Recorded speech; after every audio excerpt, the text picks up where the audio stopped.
दोस्तों, इस वीडियो के ज्यादातर गैंगस्टर या तो पुलिस द्वारा किए गए एनकाउंटर में मारे जा चुके हैं या फिर जेल की सलाखों के पीछे सजा काट रहे हैं। इस लिस्ट में 10वें नंबर पर नाम आता है हरियाणा के कुख्यात गैंगस्टर डॉक्टर कुलदीप यादव का। इस पर हत्या, रंगदारी और अपहरण के कुल 2 दर्जन से ज्यादा आपराधिक मामले दर्ज हैं। वर्ष 2005 तक इसका जुर्म की दुनिया से कोई लेना देना नहीं था। आपको जानकर आश्चर्य होगा कि यह वर्ष 2005 के प्री मेडिकल टेस्ट में स्टेट टॉपर था और इसके बाद मेंस में भी इसके अच्छे नंबर आए। इसी के चलते रोहतक PGIMS में इसे आसानी से दाखिला मिल गया। MBBS की पढ़ाई करने के दौरान इसकी दोस्ती कुछ अपराधियों से हो गई। इसके बाद कुलदीप का एक कदम कॉलेज में होता तो दूसरा अपराधियों के साथ जुर्म की दुनिया में। कुछ ही दिनों में इसके कारनामों के चर्चे पूरे शहर में होने लगे थे। जुर्म की दुनिया में इसकी पहचान कुलदीप उर्फ डॉक्टर के नाम से होने लगी। इसने सबसे पहला जुर्म रोहतक में ही एक विवादित जमीन की सुपारी लेकर किया। कुलदीप इस समय तक बब्बू नाम के एक बदमाश के साथ मिलकर काम करता था, पर आगे चलकर पैसे की बंटवारे की वजह से दोनों में विवाद हो गया और दोनों एक दूसरे के जानी दुश्मन बन गए। इसी वजह से कुलदीप ने वर्ष 2012 में बब्बू पर जानलेवा हमला किया और कई राउंड गोलियां चलाई। इस हमले में बब्बू को गोली तो लगी पर वह बच गया था। इसके बाद कुलदीप के बढ़ते अपराधों की वजह से हरियाणा तथा राजस्थान पुलिस ने इस पर 5 लाख का इनाम भी रखा था। हरियाणा पुलिस लगातार इसकी तलाश में जुटी हुई थी और अंततः मार्च 2016 में इसे नरनौल से गिरफ्तार कर लिया गया था। इसके बाद इस लिस्ट में 9वें नंबर पर नाम आता है बिहार के कुख्यात गैंगस्टर टुनटुन यादव उर्फ टाइगर का। इसने अगस्त 2021 में अपने 3 साथियों के साथ मिलकर रितु सिन्हा पर हमला कर दिया और गोलियों से भूनकर उसकी हत्या कर दी। इस हत्याकांड के बाद टुनटुन यादव को गिरफ्तार करने के लिए विशेष टीम का गठन किया गया। इस टीम ने ताबड़तोड़ छापेमारी के बाद हत्याकांड के 24 घंटे के अंदर ही टुनटुन यादव को गिरफ्तार कर लिया था। इस गिरफ्तारी के बाद पुलिस ने राहत की सांस ली थी।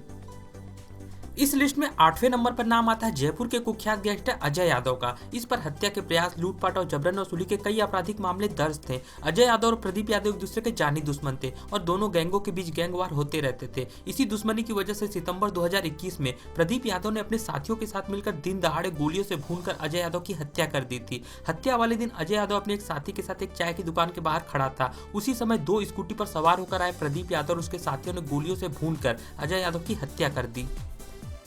इसके बाद इस लिस्ट में 7वें नंबर पर नाम आता है गुजरात के कुख्यात भूमाफिया बली डांगर का। इस पर लूट, हत्या और अपहरण के दर्जनों आपराधिक मामले दर्ज हैं। इसे वर्ष 2015 में राजकोट पुलिस ने गिरफ्तार भी कर लिया था। इसके बाद इसने अपनी मां की बीमारी का हवाला देते हुए 15 दिन की पेरोल पर बाहर आया और फिर पेरोल जम करके फरार हो गया। फरार होने के बाद भी इसने कई आपराधिक वारदातों को अंजाम दिया था। पुलिस लगातार इसकी तलाश में जुटी हुई थी और अंततः नवंबर 2016 में गुजरात पुलिस ने बली डांगर और उसके 3 साथियों को गिरफ्तार कर लिया था। गिरफ्तारी के समय पुलिस को इसके पास से 2 पिस्टल भी बरामद हुई थी। इस लिस्ट में 6वें नंबर पर नाम आता है जबलपुर के कुख्यात गैंगस्टर विजय यादव का। इस पर 2 दर्जन से ज्यादा आपराधिक मामले दर्ज थे। आपको बता दें कि गैंगस्टर विजय यादव और कुख्यात बदमाश कक्कू पंजाबी एक दूसरे के जानी दुश्मन थे और दोनों के बीच वर्चस्व की लड़ाई चल रही थी। इसी वजह से विजय यादव ने इसकी हत्या की योजना बनाई। इसके बाद 4 जनवरी 2017 की रात विजय यादव ने अपने साथियों के साथ मिलकर गोपाल बाग में हुई गैंगवार में कक्कू पंजाबी और कांग्रेसी नेता राजू मिश्रा की हत्या कर दी थी। इस दोहरे हत्याकांड को अंजाम देने के बाद से ही विजय यादव फरार चल रहा था। इसी वजह से पुलिस ने इस पर 30,000 का इनाम भी घोषित कर दिया था।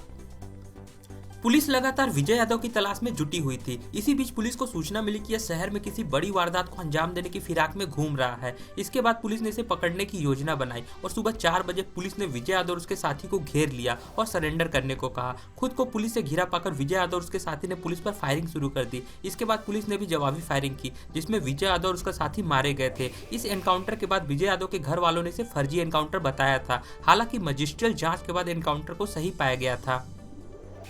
इसके बाद इस लिस्ट में 5वें नंबर पर नाम आता है हरियाणा के कुख्यात गैंगस्टर रवि यादव और भोला शूटर का। इस पर झज्जर में 2 लोगों की गोली मारकर हत्या करने के अलावा पंजाब में एक मर्डर केस, दिल्ली में कुख्यात अपराधी नरेश सेठी को पुलिस हिरासत से भगाना और सिरसा हरियाणा में 3 लोगों को जिंदा जलाने का मामला दर्ज है। इसी वजह से दिल्ली, हरियाणा और राजस्थान पुलिस इसकी तलाश में जुटी हुई थी। इसी बीच जनवरी 2021 में पेट में गोली लगने के बाद यह नाम बदलकर एक प्राइवेट अस्पताल में अपना इलाज करा रहा था, जिसकी खबर पुलिस को लग गई और पुलिस ने इसे गिरफ्तार कर लिया। फिलहाल यह जेल में बंद है। इस लिस्ट में 4थे नंबर पर नाम आता है नागपुर के कुख्यात गैंगस्टर अक्कू यादव का। इसने अपने 10 साल के आपराधिक जीवन के दौरान 40 से ज्यादा औरतों को अपनी हवस का शिकार बनाया था। कई औरतों की तो इसने रेप करने के बाद हत्या भी कर दी थी। उन दिनों इसके खिलाफ सैकड़ों मामले दर्ज थे, लेकिन इसकी पुलिस तथा नेताओं के साथ मिली भगत थी। इसी वजह से पुलिस इसका कुछ नहीं कर पा रही थी। इसी वजह से बस्ती के लोगों का कत्ल करना और महिलाओं का रेप करना इसकी आदत बन गई थी। जब बस्ती के लोगों ने देखा कि पुलिस इसका कुछ नहीं बिगाड़ पा रही तो इन्होंने इसको खत्म करने की ठान ली। बस्ती के सभी लोग इकट्ठा हुए और अक्कू यादव को मारने उसके घर पहुंचे। उस समय अक्कू यादव घर पर नहीं था। बस्ती वालों ने उसके घर को आग लगा दिया और उसके आदमियों को खूब मारा। अक्कू यादव ने अपनी जान बचाने के लिए सरेंडर कर दिया, लेकिन बस्ती वाले किसी भी हाल में इसको खत्म करना चाहते थे। इसीलिए अगस्त 2004 में जब इसे पेशी के लिए कोर्ट में लाया गया था, उसी समय बस्ती की 200 महिलाओं ने चाकुओं से इस पर हमला कर दिया और इसके गुनाहों का अंत कर दिया। इस हमले में अक्कू यादव मौके पर ही मारा गया था। इसके बाद इस लिस्ट में तीसरे नंबर पर नाम आता है बिहार के बाहुबली डॉन रितलाल यादव का। इस पर बीजेपी नेता सत्यनारायण सिन्हा की हत्या का संगीन आरोप है। इसके अलावा रितलाल यादव के दूसरे अपराधों की फहरिस्त काफी लंबी है। इसी वजह से ये पिछले कई सालों से जेल में बंद है। हफ्ता वसूली, अवैध जमीन कब्जा और रंगदारी इसका मुख्य पेशा है। इसी वजह से पूरे राज्य में इसके नाम का दहशत रहा है। रितलाल यादव पर जेल में रहकर ही इन सभी गोरख धंधों और गैर कानूनी कामों को अंजाम देने का आरोप लगता रहा है। इसी वजह से इसकी जेल लगातार बदली जाती है।